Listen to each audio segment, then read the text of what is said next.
Welcome to Full Scope, a podcast designed to analyze the games that we love, headlines and music, and the movies we can't forget. I'm your host, Spencer Burns. My counterpart, Salem Morse, not able to be on for this one, but I'm joined by a special guest, Bradford William Davis, a sports journalist. I believe, do you still work for the NY Post, NY Daily News? No, I'm not. I'm freelancing at the moment. All right. But you read me the Daily News. You read me at Insider. Yeah. Maybe. Oh, I'm being presumptuous. He can gas up himself. But I've contributed to GQ in the past. Nice. That's where I stay these days. That's great, and we're so glad to have you on for this episode. And for this episode, we're going to delve into a few sports topics. And to start off with, just thoughts on Aaron Rodgers and the Jets. Obviously, that was a big acquisition for New York this past offseason. And when you look at this particular move, like, it's always interesting, just in sports in general, to see a big name star go to a different team. He was with the Packers for so many years, delved into so many types of different conference championships, almost getting to the Super Bowl. What did you just generally think about him making a move to New York? Because obviously, like, that's a big market. It's a big draw, and obviously all eyes are going to be on them this year. Well, I mean, in some ways, his timing's great because, things were curdling over in Green Bay with him and his relationship to that franchise. And, the Jets are a good team. They're not bad. They're good. Yeah. They have a great defense. And I think they probably could have made the postseason had they had a real quarterback and not a, I don't know,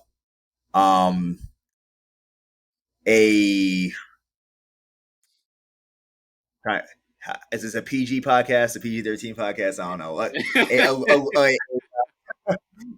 A mother enthusiast. Yeah, and Zach Wilson is better at picking at the Bridge Club than picking up his receivers. Yeah. But but at the same time, the timing is not great when you consider that he is going to a stacked conference and a stacked division. AFC is the Bills are decent chance to be the best team in football. Yeah. The Dolphins are respectable, they're solid. The Patriots are respectable. And then it's it's the Jets. So are they they might think they might be a 10-7 team, right?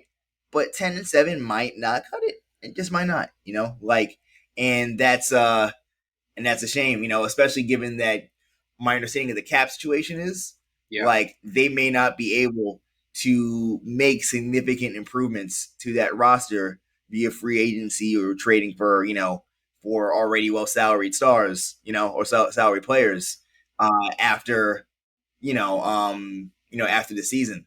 So yeah, I mean, it's cool to have a real quarterback. I wish I wish he believed in the reality of science around the coronavirus. I wish that I wish that he read books instead of did research, quote, quote. I know it's a podcast, so putting up my that would be helpful. That would be helpful but, to do that. But he can read defenses.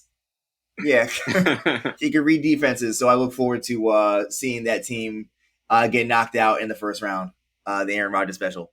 Thank you, because again, I haven't seen the Jets win a playoff game or played a playoff game since I was in college, and that was too long ago. So, and that's the thing. Like, this is a different type of conference. Like NFC, yeah, it was like a handful of teams that can be in it and possibly get there. But with the AFC, like, it's just such a different beast. Like, I really agree. Like, this is a team that could win 10 games for sure, but that probably won't even be enough when you look at the big scheme of things. Like, do you still look at the top tier teams as like the Bills, the Bills, Chiefs and Bengals overall? Yeah, I mean, those are clearly the cream of the crop, and then there's lots of respectable teams in the division. There are no gimmies. You know what I mean? No functional bye weeks. When the Jets are playing in the division, which is a problem they have to face. And so again, now maybe Aaron Rodgers. Another thing too is Aaron Rodgers is mad old. I hear he looks good in camp, but he's the man's middle aged. Yeah. That just is what it is. And so unless you're on the Tom Brady aging curve, like things tend to go down.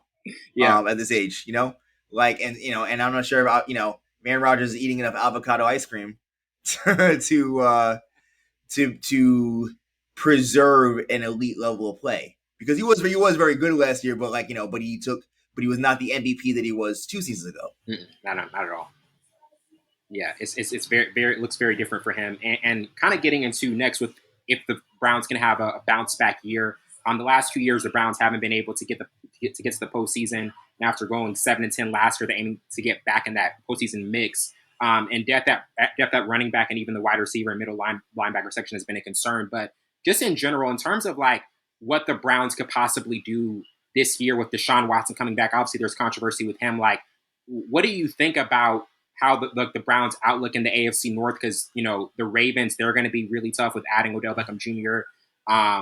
And obviously Cincinnati, one of the three best teams in the league. Like, what do you think about what the Browns can do, and obviously like what's it going to look like with adding Deshaun Watson back fully this year? Yeah, my simple take is this. One of the teams that we neglected to mention as a potential upper crust team is actually the Baltimore Ravens. Yep. They re-signed Lamar Jackson. Mm-hmm. I do think Odell Beckham still has good football left in him. So that's a great target to have. If my belief is true there. And they have a really, really strong special looking defense as well. So if that is the case with Baltimore, Baltimore being strong, and hopefully Lamar staying healthy, plus the Bengals, that's a really tough route. Even if Deshaun Watson goes back to the best of his Texans days, as again, it's not a cakewalk, and that's the problem in a very, very stacked conference. Right. Not just his division; those divisions is not bad either, but the conference is is tough. And is Deshaun Watson better than Joe Burrow? Absolutely not. Yeah, just simply put, like, no, Joe Burrow is in a different stratosphere in terms of where he's going and what his output is going to be. And like overall, in terms of when we look back at the Super Bowl with the Eagles and Chiefs and what those two teams like, that was a really good Super Bowl. It went down to the wire. You can make the case that Philly should have won it if a call went the opposite way. Out of those two teams, like, which one do you think is like kind of like maybe more likely to get back the Super Bowl this year? Yeah, I think I feel terrible because I'm like, I am, by the nature of your question, counting out Patrick Mahomes, perhaps the greatest quarterback I've ever seen. Possibly, it might be the greatest, or a man on pace towards being that. Yeah. But I do think the Eagles have a really, really stacked roster. They do. Like they're just like, it's just like sick, from top to bottom. Yeah. In a way that makes me think that between that and the in my opinion, fairly easy path relative to the Chiefs. Because even though the Chiefs are good and they'll win their 12 games or whatever, they have they do have a harder road because they're in a tougher conference. Tougher conference and tougher division. The Eagles have the division, have the opportunity of beating, I believe, a Giants team that had a very easy schedule last year. That's going to be adjusted upwards. Is adjusted upwards due to them having a strong playoff caliber season. But I think that their actual record is inflated. Relative to the talent there, especially the quarterback position, and the Cowboys should be in the mix, but we've seen injury issues in the past with the recent past, with them, and so and then the Commanders, the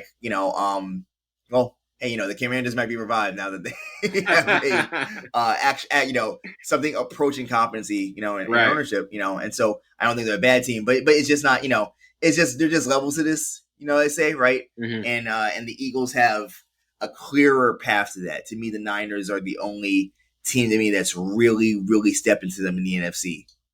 Yeah. The Chiefs have, the Chiefs could lose one game, could lose a divisional round playoff game because they just draw the Bills, something like that. Yeah, that wild card and just how that the playoffs start, you get a really bad matchup. It can really wreck your entire season. Transitioning to college football and kind of just thoughts on Washington and Oregon heading to the Big Ten. Last Friday, both finalized the deal to join the Big Ten beginning of the 2024 season, and this is a move that continues to dwindle the Pac-12 and put the conference's future in question. I know you mentioned earlier we talked about this. There's some parts of this you don't know fully, but just generically, like obviously, like when you have a packed Big Ten, like it's one of the most famous conferences in college football, and you add teams like Oregon and Washington, how do you think that's going to shake up things for the Big Ten and just also the fan base and knowing that you really have two elite teams in their respective conferences coming over to your conference? Man, I think I'm of two minds. This on one hand, people will always watch football. Yeah. People will watch bad football.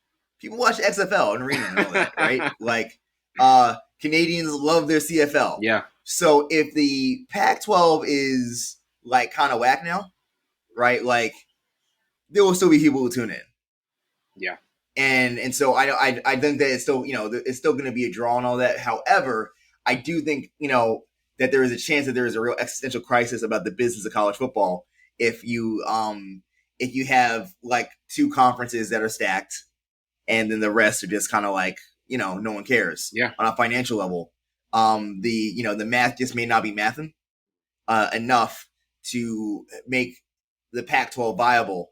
If you're losing all of the draws, the main draws, and so that is the concern. Not that it will be completely barren, but but will people stick with with watching for or paying for Pac-12 games? That's very true. If they to the same degree that they have in the past, if they don't have those anchors like the Ducks or I believe it was Washington, right? Yeah. Yeah, well, yeah, right. Who left? And so that's my that's my from 10,000 feet in the air assessment of kind of what concerns me about the viability of a conference without real teams. Definitely. And before we move on, I know we're going to mention baseball later, but even from your perspective in covering baseball, like in terms of conferences, how important is that in terms of like the viability of who's the best conference, like which one is at the top spot? Like how much do you see a difference in like the hierarchy of conferences like each season? Well, I mean, you think is you need to have anchors, you need to have the bullies, in order to make every given Saturday compelling. Like, ooh, is there a chance at a spoiler or upset?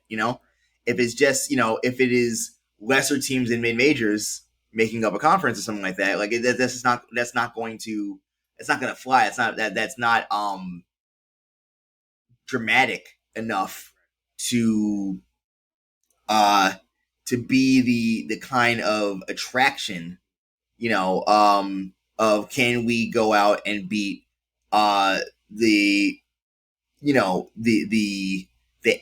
anchors, the bullies of of our league. And so that's more of what I think is a problem. I mean, again, because the SEC will always be a big deal because there's so many great teams in there. As will any conference that is acquiring these big teams, and that so that's cool. Yeah. It's just more of like having too much concentrated focus in there will hurt the others.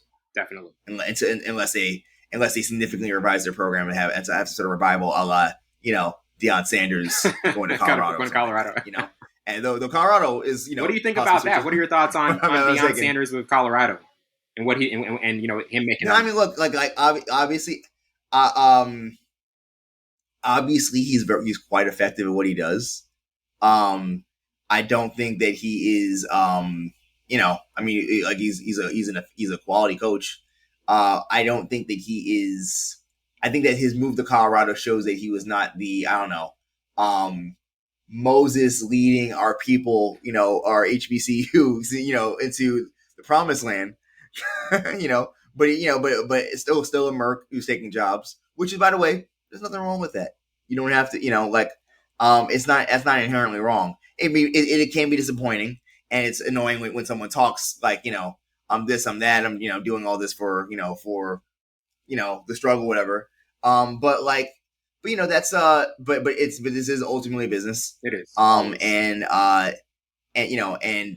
it's not that there are far more glaringly unethical things happening in college sports for sure than Deion Sanders choosing a new job. We're not going to name them, but we know. Well, we're going to take a quick break and we'll be right back.